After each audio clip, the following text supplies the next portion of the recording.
नमस्कार। आज़ादी के अमृत महोत्सव की सभी प्रदेशवासियों को हार्दिक बधाई। इस अवसर पर सत्य और अहिंसा के पुजारी राष्ट्रपिता महात्मा गांधी को सत सत नमन करते हुए मैं सभी ज्ञात अज्ञात अमर सेनानियों का अत्यंत कृतज्ञतापूर्वक स्मरण करता हूँ। देश की आज़ादी को अक्षुण्ण रखने के लिए सीमाओं की रक्षा में सर्वोच्च बलिदान देने वाले वीरों को स्मरण करते हुए मैं उन्हें विनम्र श्रद्धांजलि अर्पित करता हूँ। आज़ादी का अमृत महोत्सव 75 वर्षों की विकास यात्रा के आत्मावलोकन का एक अवसर है, तो अमृत काल के लिए नए भारत के निर्माण का एक संकल्प भी। माननीय प्रधानमंत्री जी ने आज़ादी के अमृत महोत्सव से देश के आम जन को जोड़ते हुए इसे राष्ट्रोत्सव के रूप में आयोजित करने का अभिनंदनीय प्रयास किया है। इस राष्ट्रोत्सव पर विभिन्न आयोजन किए जा रहे हैं।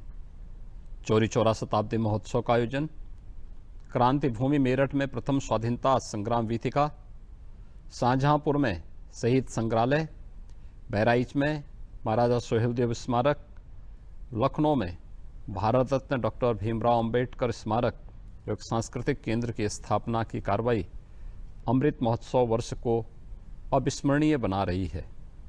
इस वर्ष विधानसभा सामान्य निर्वाचन में जनता जनार्दन के आशीर्वाद से 37 वर्ष बाद पहली बार प्रदेश के इतिहास में ऐसा हुआ जब कोई सरकार लगातार दूसरी बार निर्वाचित होकर के आई। यह भी पहली बार हुआ जब राज्य के मुख्यमंत्री ने 5 वर्ष का कार्यकाल पूरा करने के बाद पुनः निर्वाचित होकर प्रदेश की बागडोर संभाली।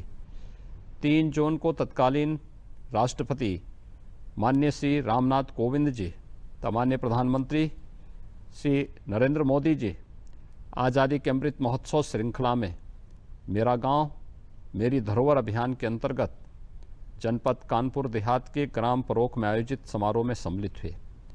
6 जून को तत्कालीन माननीय राष्ट्रपति जी ने राज्य विधानमंडल की संवेद बैठक को संबोधित किया। 11 से 17 अगस्त 2022 तक स्वतंत्रता सप्ताह मनाया जा रहा है। इसके अंतर्गत 13 से 15 अगस्त 2022 तक हर घर तिरंगा अभियान संपन्न हुआ। 14 अगस्त 2022 को विभाजन विभीषिका दिवस भी आयोजित हुआ है।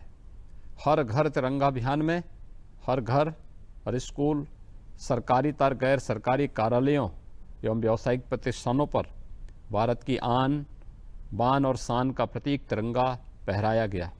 माननीय प्रधानमंत्री जी के सबका साथ, सबका विकास, सबका विश्वास एवं सबके प्रयास के मंत्र के अनुरूप ही प्रदेश सरकार प्रदेश के सर्वसमावेशी, सर्वस्पर्शी एवं समग्र विकास के लिए कार्य कर रही है। सेवा, सुरक्षा, सुशासन, विकास एवं राष्ट्रवाद हमारी प्राथमिकता है। Ease of living double engine की सरकार की विभिन्न योजनाओं का केंद्र बिंदु है। आम नागरिक के जीवन को सुगम और सुविधा संपन्न बनाने के लिए सरकार ने 2 करोड़ 61 लाख गरीब परिवारों को शौचालय, हर वे घर को आवास के लक्ष्य के अंतर्गत 43 लाख से अधिक आवास, हर घर को बिजली देने के लक्ष्य के तहत 1.5 करोड़ घरों तक बिजली की सुविधा, आयुष्मान भारत तथा मुख्यमंत्री जन आरोग्य अभियान के अंतर्गत करोड़ों लोगों को स्वास्थ्य बीमा की सुविधा तथा प्रधानमंत्री उज्ज्वला योजना के अंतर्गत 1 करोड़ 70 लाख गरीब परिवारों को निःशुल्क रसोई गैस कनेक्शन उपलब्ध कराए हैं। सुदृढ़ कानून व्यवस्था, विकासपरक माहौल, सेक्टरवार आकर्षक नीतियाँ तथा भरोसेमंद अवस्थापना सुविधाओं की उपलब्धता से प्रदेश देश में निवेश के ड्रीम डेस्टिनेशन के रूप में उभरा है। निवेश को आकर्षित करने में सिंगल विंडो निवेश मित्र पोर्टल के माध्यम से 29 विभागों की 352 सेवाओं की ऑनलाइन उपलब्धता तथा एमएसएमई इकाइयों की 72 घंटे में उद्योग स्थापित करने की अनुमति बड़ी भूमिका निभा रही है।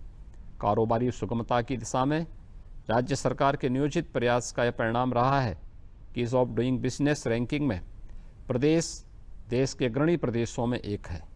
प्रदेश की जीडीपी में उल्लेखनीय वृद्धि हुई है। प्रति व्यक्ति आय लगभग दुगनी हुई है। माननीय प्रधानमंत्री जी का संकल्प भारत की अर्थव्यवस्था को $5 ट्रिलियन का बनाकर देश को दुनिया की एक आर्थिक महाशक्ति बनाने का है। इस लक्ष्य में अपना सर्वश्रेष्ठ योगदान देने के उद्देश्य से उत्तर प्रदेश अगले 5 वर्षों में अर्थव्यवस्था को $1 ट्रिलियन का आकार देने की रणनीति पर तेजी से आगे बढ़ रहा है। इसके लिए सभी विभागों को 10 सेक्टर कृषि उत्पादन, अवस्थापना एवं औद्योगिक विकास, सामाजिक सुरक्षा, चिकित्सा एवं स्वास्थ्य, नगरीय विकास, ग्राम्य विकास, पर्यटन एवं संस्कृति, शिक्षा, राजस्व संग्रह तथा सुरक्षा एवं विविध में विभाजित कर सेक्टरवार कार्ययोजना तैयार की गई है। प्रदेश की अर्थव्यवस्था का मुख्य आधार कृषि है। प्रथम हरित क्रांति से प्रदेश में खाद्यान्न उत्पादन में आत्मनिर्भरता प्राप्त हुई। अब हम प्रकृति और प्रगति में बेहतर समन्वय से द्वितीय हरित क्रांति लाकर किसानों की आय में कई गुना वृद्धि के लक्ष्य की ओर बढ़ रहे हैं।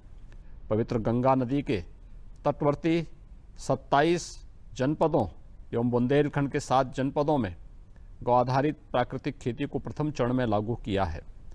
प्रदेश के अन्नदाता किसानों को डीबीटी के माध्यम से 3.5 लाख करोड़ रुपए से अधिक की राशि भुगतान किया गया है।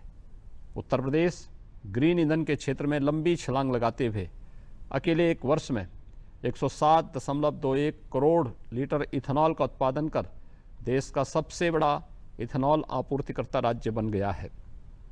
राज्य सरकार प्रत्येक विकास खंड में इस वर्ष के अंत तक कम से कम एक कृषि उत्पादक संगठन गठित करने हेतु संकल्पबद्ध है। अब तक 1322 कृषि उत्पादक संगठन क्रियाशील हो गए हैं। प्रदेश में अगले 5 वर्ष में दलहन तथा तिलहन के उत्पादन में 25% से अधिक की बढ़ोतरी करने के लक्ष्य को हमने रखा है। कृषि उत्पादन बढ़ाने के लिए दशकों से लंबित सिंचाई परियोजनाओं को पूर्ण कराकर विगत 5 वर्ष में 21 लाख हेक्टेयर क्षेत्रफल में अतिरिक्त सिंचन क्षमता सृजित की गई है। प्रदेश में लगभग 10 लाख से अधिक गोवंश को 6222 गोवंश आश्रय स्थलों तथा कृषकों एवं पशुपालकों के माध्यम से संरक्षित एवं संवर्धित किया जा रहा है। उत्तर प्रदेश तेजी से बढ़ते निवेश के साथ एक नई औद्योगिक क्रांति की ओर भी अग्रसर हुआ है। इसके फलस्वरूप प्रदेश में 3,80,000 करोड़ रुपए से अधिक के निवेश प्रस्ताव को जमीन पर उतारा गया है। इससे युवाओं के लिए रोजगार के बड़े द्वार खुले हैं। औद्योगिक विकास के जरिए आत्मनिर्भर उत्तर प्रदेश आत्मनिर्भर भारत अभियान में महत्वपूर्ण योगदान दे रहा है। उत्तर प्रदेश डाटा सेंटर नीति 2021 के अंतर्गत 4 डाटा सेंटर पार्क स्थापित हो रहे हैं। प्रदेश में डिफेंस इंडस्ट्रियल कॉरिडोर के 6 नोड्स अलीगढ़, आगरा, झांसी, चित्रकूट, कानपुर और लखनऊ में विकसित किए जा रहे हैं। इससे उत्तर प्रदेश राष्ट्र की सुरक्षा व्यवस्था और रक्षा उत्पादन में महत्वपूर्ण भूमिका निभाएगा। उभरते उद्यमियों को प्लग एंड प्ले की सुविधा देने के उद्देश्य से जनपद आगरा, कानपुर व गोरखपुर में प्लेटेड फैक्ट्री कॉम्प्लेक्स की परियोजना भी स्वीकृत की गई है। प्रदेश की आकांक्षाओं को नई उड़ान देने के लिए जनवरी 2023 में यूपी ग्लोबल इन्वेस्टर समिट का आयोजन प्रस्तावित है। इस समिट में 10 लाख करोड़ रुपए के निवेश का लक्ष्य है। प्रदेश में एमएसएमई क्षेत्र की इकाइयों की संख्या सर्वाधिक है। औद्योगिक विकास तथा रोजगार सृजन में एमएसएमई इकाइयों की बड़ी भूमिका के दृष्टिगत इस सेक्टर को निरंतर प्रोत्साहित किया जा रहा है। परंपरागत कौशल को तकनीक से जोड़ने तथा प्रदेश के हुनर को नई पहचान देने के लिए एक जनपद एक उत्पाद योजना तथा विश्वकर्मा श्रम सम्मान योजना संचालित की जा रही है। इन योजनाओं के प्रभावी क्रियान्वयन से पिछले 5 वर्षों में प्रदेश का निर्यात 88,000 करोड़ रुपए से बढ़कर 1,56,000 करोड़ रुपए हो गया है। बेहतर कनेक्टिविटी से विकास और कारोबारी गतिविधियों को गति मिली है। पिछले 5 वर्षों में प्रदेश में प्रत्येक स्तर की कनेक्टिविटी का विस्तार हुआ है। पूर्वांचल और बुंदेलखंड एक्सप्रेसवे राष्ट्र को समर्पित हो चुके हैं। Gorakhpur link expressway, Ballia link expressway एवं गंगा एक्सप्रेसवे का निर्माण प्रगति पर है। एक्सप्रेसवे प्रदेश के रूप में उत्तर प्रदेश को एक नई पहचान बनी है। उत्तर प्रदेश देश का एकमात्र राज्य है जिसके 5 शहरों में मेट्रो रेल सुविधा उपलब्ध है। आगरा में मेट्रो रेल का निर्माण युद्ध स्तर पर जारी है। प्रदेश में 9 एयरपोर्ट 80 गंतव्य स्थानों के लिए वर्तमान में हवाई सेवाएं संचालित कर रहा है। अलीगढ़, आजमगढ़, चित्रकूट, सोनभद्र का म्योरपुर तथा श्रावस्ती में हवाई अड्डों से शीघ्र वायु सेवा शुरू होगी। प्रदेश में 3 अंतर्राष्ट्रीय एयरपोर्ट लखनऊ, वाराणसी और कुशीनगर वर्तमान में संचालित हैं। अयोध्या में मर्यादा पुरुषोत्तम श्री राम अंतर्राष्ट्रीय हवाई अड्डा तथा जनपद गौतम बुद्ध नगर में नोएडा अंतर्राष्ट्रीय हवाई अड्डा निर्माणाधीन है। आने वाले समय में 5 अंतर्राष्ट्रीय हवाई अड्डों वाला राज्य बन जाएगा। जिला मुख्यालयों को 4 लेन, तहसील और ब्लॉक मुख्यालयों को 2 लेन मार्ग से जोड़ने का कार्य बृहद स्तर पर जारी है। प्रदेश में निर्बाध बिजली आपूर्ति सुनिश्चित किए जाने हेतु जनरेशन, ट्रांसमिशन एवं डिस्ट्रीब्यूशन व्यवस्था को सुदृढ़ किया गया है। वर्तमान में जिला मुख्यालयों पर 24 घंटे, तहसील मुख्यालयों पर 21 से 22 घंटे एवं गांवों में 18 घंटे विद्युत आपूर्ति का रोस्टर निर्धारित है। कोरोना कालखंड में प्रधानमंत्री गरीब कल्याण योजना तथा प्रदेश सरकार द्वारा भी 15 करोड़ जरूरतमंदों को निःशुल्क खाद्यान्न वितरण कराया गया। आम जन को शासकीय सेवाएं एवं सुविधाएं पहुंचाने के उद्देश्य से प्रदेश के 80,000 से अधिक उचित दर की दुकानों को कॉमन सर्विस सेंटर के रूप में विकसित किया जा रहा है। राज्य सरकार युवाओं को नौकरी और रोजगार के बेहतर अवसर उपलब्ध कराने के लिए प्रतिबद्ध है। विगत 5 वर्षों में 5 लाख युवाओं को सरकारी नौकरियां, 1 करोड़ 61 लाख युवाओं को निजी क्षेत्र में रोजगार उपलब्ध कराने के साथ ही 60 लाख से अधिक युवा उद्यमियों को स्वरोजगार से भी जोड़ा गया है, जिसके परिणाम स्वरूप प्रदेश की बेरोजगारी की दर में उल्लेखनीय कमी आई है। CMI के आकलन के अनुसार जून 2016 में प्रदेश की बेरोजगारी दर 18% थी, जो अप्रैल 2022 में घटकर 2.9% रह गई है। राज्य सरकार ने अपने दूसरे कार्यकाल के पहले 100 दिन में 10,000 युवाओं को सरकारी नौकरी देने के लक्ष्य को समय से पहले 100% पूरा किया। प्रत्येक परिवार को कम से कम एक रोजगार उपलब्ध कराने के लिए प्रदेश में अध्यासित परिवारों की परिवार ID बनाते हुए किसी भी प्रकार के रोजगार से वंचित परिवारों को प्राथमिकता पर रोजगार के समुचित अवसर उपलब्ध कराने की बृहद कार्य योजना पर वर्तमान में कार्य चल रहा है। प्रदेश की श्रम शक्ति का सम्मान करते हुए श्रमिकों के हितार्थ उत्तर प्रदेश असंगठित कर्मकार सामाजिक सुरक्षा बोर्ड का भी गठन किया गया है। किसी श्रमिक की कार्यस्थल पर मृत्यु की दिशा में अथवा अस्थायी दिव्यांगता पर अथवा आंशिक दिव्यांगता पर आर्थिक सहायता की व्यवस्था की गई है। श्रमिकों के बच्चों तथा निराश्रित बच्चों की निःशुल्क शिक्षा के लिए 18 मंडलों में अत्याधुनिक सुविधाओं से युक्त अटल आवासीय विद्यालयों की स्थापना की जा रही है। महिलाओं तथा बालिकाओं की सुरक्षा, सम्मान एवं स्वावलंबन के लिए प्रदेश सरकार द्वारा मिशन शक्ति अभियान के 4th चरण में सफलतापूर्वक संचालित हो रहा है। मुख्यमंत्री कन्या सुमंगला योजना से अब तक 13 लाख से अधिक बेटियां लाभान्वित हो रही हैं। मुख्यमंत्री सामूहिक विवाह योजना के तहत अब तक 2 लाख जोड़ों को दहेज रहित विवाह संपन्न कराया गया है। ग्रामीण आबादी के विवादों को समाप्त करने तथा प्रत्येक परिवार को अपने पुश्तैनी मकान की भूमि का स्वामी बनाने के उद्देश्य से प्रधानमंत्री स्वामित्व योजना के अंतर्गत 34 लाख से अधिक परिवारों को घरौनी उपलब्ध कराई गई है।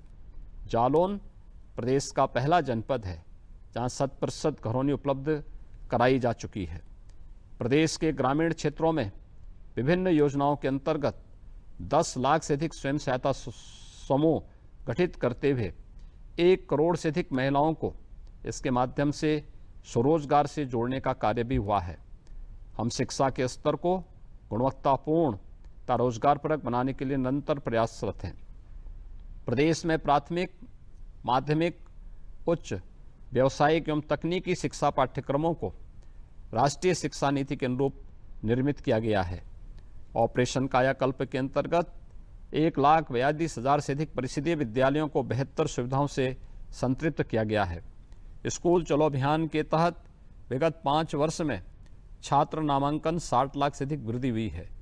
परिषदीय विद्यालयों में अध्ययनरत 1,91,00,000 विद्यार्थियों को यूनिफॉर्म, स्वेटर, स्कूल बैग, जूता मोजा में स्टेशनरी क्रय हेतु प्रति विद्यार्थी 1200 रुपये की धनराशि को डीबीटी के माध्यम से अभिभावकों के बैंक खातों में जमा की गई है। शिक्षा के स्तर में सुधार के लिए विद्यालयों में 1,65,000 शिक्षकों की नियुक्ति की गई है। विद्यार्थियों की तकनीकी सशक्तिकरण हेतु राज्य सरकार के उच्च शिक्षण संस्थानों के 12,50,000 से अधिक विद्यार्थियों को स्मार्टफोन अथवा टैबलेट भी वितरित किए गए हैं। आगामी 5 वर्ष में 2 करोड़ स्मार्टफोन अथवा टैबलेट वितरित करने का लक्ष्य है। प्रदेश में 8 नए राज्य विश्वविद्यालयों की स्थापना की जा रही है। 59 शासकीय महाविद्यालय एवं 4 राजकीय इंजीनियरिंग कॉलेज निर्माणाधीन है। प्रदेश की उच्च शिक्षा के संस्थानों को विश्वस्तरीय बनाने के प्रयासों के फलस्वरूप नैक एवं अन्य विश्वस्तरीय संस्थाओं के मानक के अनुरूप प्रदेश के विश्वविद्यालय और उच्च शिक्षण संस्थानों की ग्रेडिंग कराने का अभियान चल रहा है। प्रदेश सरकार खेल और खिलाड़ियों को हर संभव प्रोत्साहन देने के लिए भी कृतसंकल्पित है। जनपद मेरठ में मेजर ध्यानचंद खेल विश्वविद्यालय का निर्माण प्रगति पर है। सभी जनपदों में खेलो इंडिया सेंटर तथा ग्रामीण क्षेत्रों में स्टेडियम एवं ओपन जिम की स्थापना की जा रही है। अंतर्राष्ट्रीय खेलों में प्रदेश के मूल निवासी पदक विजेता खिलाड़ियों को प्रोत्साहन राशि एवं सीधी भर्ती के माध्यम से राजपत्रित पदों पर नियुक्ति की व्यवस्था भी की गई है। भारत सरकार के स्मार्ट सिटी मिशन में 10 शहरों तो राज्य स्मार्ट सिटी मिशन के में चयनित 7 शहरों को बहुत तेजी से विकास हो रहा है। प्रधानमंत्री स्वनिधि योजना के अंतर्गत 8,55,000 से अधिक पथ विक्रेताओं को ऋण वितरित किया गया है। 14 नगरों में 446 इलेक्ट्रिक बसों का संचालन किया जा रहा है। प्रदेश में 100 आकांक्षात्मक शहरों के चयन के मानक निर्धारित करने हेतु नीति आयोग का सहयोग लिया जा रहा है। पर्यावरण संरक्षण के उद्देश्य से विगत 5 वर्ष में प्रदेश में 100 करोड़ वृक्षारोपण कराया गया। वन महोत्सव के अवसर पर इस वर्ष 5 जुलाई को एक ही दिन 25 करोड़ से अधिक वृक्षारोपण कर विश्व कीर्तिमान स्थापित किया गया। महात्मा गांधी की ग्राम स्वराज की परिकल्पना को साकार करने हेतु अत्याधुनिक सुविधायुक्त ग्राम सचिवालय की स्थापना की जा रही है, जहां एक छत के नीचे सभी सरकारी कार्यक्रमों और बैंकिंग सुविधाओं का लाभ मिलेगा। आज आज़ादी के अमृत महोत्सव के अवसर पर विशेष रूप से 7,500 अमृत सरोवरों एवं 58,000 से अधिक ग्राम पंचायतों के नवनिर्मित ग्राम सचिवालयों पर भी ध्वजारोहण किया जा रहा है। विकास की धारा को अंतिम व्यक्ति तक पहुंचाने के लक्ष्य के अंतर्गत प्रदेश में 100 आकांक्षात्मक विकास खंडों का चयन करते हुए उनका तेज गति से विकास कराया जा रहा है। जल जीवन मिशन में प्रदेश में हर घर तक शुद्ध पेयजल उपलब्ध कराने की कार्ययोजना युद्ध स्तर पर जारी है। हर घर नल योजना के प्रथम चरण में बुंदेलखंड एवं विंध्य क्षेत्र के सभी 9 जनपदों के सभी घरों तक शीघ्र ही पेयजल उपलब्ध होगा। पर्यटन केंद्रों में सुविधाओं के सृजन का कार्य निरंतर किया जा रहा है। माननीय प्रधानमंत्री जी द्वारा जनपद वाराणसी में नव्य एवं भव्य से काशी विश्वनाथ धाम का लोकार्पण संपन्न हो चुका है। भव्य एवं दिव्य प्रयागराज 2019 की सर्वत्र कुंभ की सराहना सर्वत्र हुई थी। राज्य सरकार ने प्रयागराज महाकुंभ 25 के सफल आयोजन के लिए अभी से तैयारियां प्रारंभ कर दी हैं। अयोध्या में भगवान श्री राम के भव्य मंदिर का निर्माण कार्य प्रारंभ हो जाने के पश्चात अयोध्या धाम में भविष्योन्मुखी अवस्थापना का विकास भी वर्तमान में प्रारंभ हुआ है। अयोध्या में दीपोत्सव, वाराणसी में देव दीपावली, मथुरा में कृष्ण उत्सव तथा बरसाना में रंगोत्सव का भव्य आयोजन वर्तमान में कराए जा रहे हैं। गोकुल, बरसाना, सुखतीर्थ, नैमिषारण्य, चित्रकूट, विंध्यवासिनी धाम, महर्षि वाल्मीकि की साधना स्थली लालापुर, गोस्वामी तुलसीदास की जन्मस्थली राजापुर में विभिन्न पर्यटन विकास के कार्य वर्तमान में चल रहे हैं। साथ ही बौद्ध, जैन एवं सिख तीर्थ स्थलों के विकास से तो भी कार्य प्रगति पर हैं। बुंदेलखंड क्षेत्र के प्राचीन किलों को पर्यटन के नवीन केंद्र के रूप में विकसित करने की बृहद कार्य योजना पर सरकार कार्य कर रही है। राज्य सरकार एक जनपद एक मेडिकल कॉलेज की कार्य योजना को तेजी से आगे बढ़ा रही है। जनपद गोरखपुर में महायोगी गुरु गोरखनाथ आयुष विश्वविद्यालय की स्थापना का कार्य प्रगति पर है। प्रदेश में विशेषज्ञ चिकित्सकों की सीधी भर्ती का प्रावधान कर दूर दराज के इलाकों में विशेषज्ञ चिकित्सकों की सेवाएं उपलब्ध कराने की व्यवस्था भी की गई है। प्रदेश में मेडिकल कॉलेजों में नर्सिंग पाठ्यक्रम तथा जिला चिकित्सालयों के लिए जीएनएम तथा एएनएम प्रशिक्षण केंद्र स्थापित कर स्वास्थ्य सेवाओं की गुणवत्ता में सुधार के लिए कार्य चल रहा है। पिछले 5 वर्षों में संचालित संचारी रोग नियंत्रण अभियान के उत्साहजनक परिणाम मिल रहे हैं। प्रदेश में कालाजार का उन्मूलन हो गया है। मलेरिया के उन्मूलन की ओर हम अग्रसर हैं। दिमागी बुखार से होने वाली मौतों पर 95% तक नियंत्रण पा लिया गया है। 68 जनपदों के लिए जिला चिकित्सालय में निःशुल्क डायलिसिस की सुविधा उपलब्ध करा दी गई है। इस वर्ष सभी 75 जनपदों में सुविधा उपलब्ध करा दी जाएगी। ट्रैक, टेस्ट, ट्रीट और टीकाकरण की नीति के सफल क्रियान्वयन से प्रदेश में कोविड महामारी पर प्रभावी नियंत्रण बना हुआ है। 35 करोड़ से अधिक कोरोना टीके की सुरक्षा कवच प्रदान करने वाला उत्तर प्रदेश देश का प्रथम राज्य है। आज़ादी के अमृत महोत्सव वर्ष पर कोरोना से बचाव के लिए 30 सितंबर 2022 तक निःशुल्क प्रिकॉशन डोज का विशेष अभियान वर्तमान में चल रहा है। मेरी अपील है, जिन नागरिकों ने अब तक प्रिकॉशन डोज नहीं ली है, ऐसे सभी प्रदेशवासी शीघ्र प्रिकॉशन डोज प्राप्त कर लें।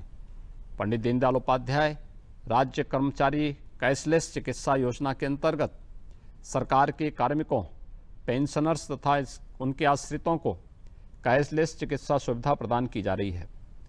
अपराध एवं भ्रष्टाचार के संबंध में जीरो टॉलरेंस की नीति को प्रभावी ढंग से लागू किया जा रहा है।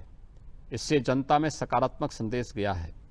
पुलिस बल के विस्तार तथा आधुनिकीकरण के लिए विगत 5 वर्ष के अंदर प्रभावी कार्रवाई की गई।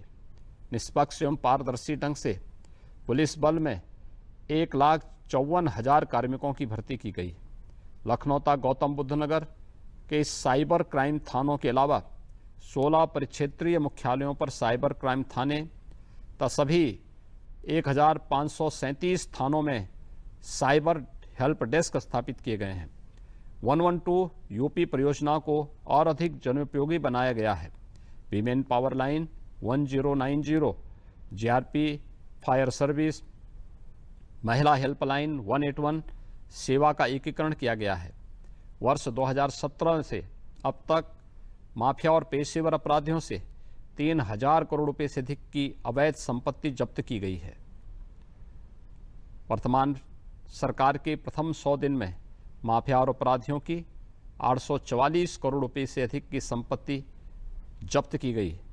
विगत 5 वर्षों में अग्निशमन सेवाओं के लगभग 3,000 कार्मिक नियुक्त किए गए तथा 97 अग्निशमन केंद्र स्वीकृत भी किए गए। इनमें से 25 अग्निशमन केंद्र लोकार्पित हो चुके हैं। वर्ष 2016-17 में संग्रहित 86,000 करोड़ रुपए के सापेक्ष 2021-22 में 1,55,000 करोड़ रुपए से अधिक का राजस्व संग्रह प्रदेश में हुआ है। राज्य की आय से बढ़ने से प्रदेश में व्यापक स्तर पर विकास तथा कल्याणकारी योजनाएं संचालित की जा रही हैं। 2015-16 में प्रदेश के बजट का आकार लगभग 3 लाख करोड़ रुपए का था, जो वर्ष 2022-23 में बढ़कर 6 लाख करोड़ रुपए से अधिक का हो गया है। राज्य सरकार प्रदेशवासियों को पारदर्शी एवं जवाबदेह शासन तथा ईमानदार और संवेदनशील प्रशासन उपलब्ध कराने के लिए प्रतिबद्ध है। लोक शिकायतों के निस्तारण हेतु सभी तहसीलों में प्रत्येक माह पहले एवं तीसरे शनिवार को संपूर्ण समाधान दिवस तथा दूसरे व चौथे शनिवार को थाना दिवस आयोजित किए जा रहे हैं। मुख्यमंत्री हेल्पलाइन 1076 के माध्यम से जन समस्याओं एवं शिकायतों का त्वरित एवं प्रभावी निस्तारण किया जा रहा है। जिलाधिकारी और पुलिस अधीक्षक सभी जिला स्तरीय अधिकारियों द्वारा प्रतिदिन पूर्वाह्न 10 बजे से 12 बजे तक अपने कार्यालयों में उपस्थित रहकर जन सामान्य की समस्याओं और शिकायतों का निस्तारण किया जा रहा है।